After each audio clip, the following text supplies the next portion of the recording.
கோவையில் பிரம்மாண்டமான மீன் கண்காட்சி மற்றும் பொழுதுபோக்கு அரங்கம். கோவை அவினாசி சாலை சின்னியம்பாளையம் கோகுலம் பார்க் ஹோட்டல் எதிரே தமிழகத்தின் 2வது மிகப்பெரிய மீன் கண்காட்சி மற்றும் பொழுதுபோக்கு அரங்கமான கோயம்புத்தூர் அக்வா பார்க் இன்று தொடங்கப்பட்டுள்ளது.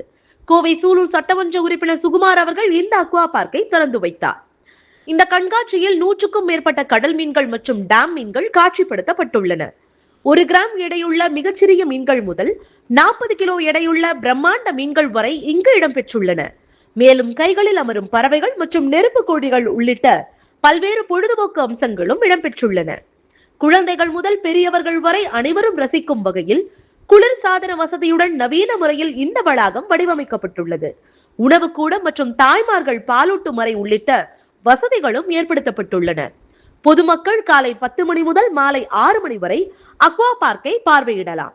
குழந்தைகளுக்கு 200 ரூபாயும் பெரியவர்களுக்கு 300 ரூபாயுமாக கட்டணம் நிர்ணயிக்கப்பட்டுள்ளது.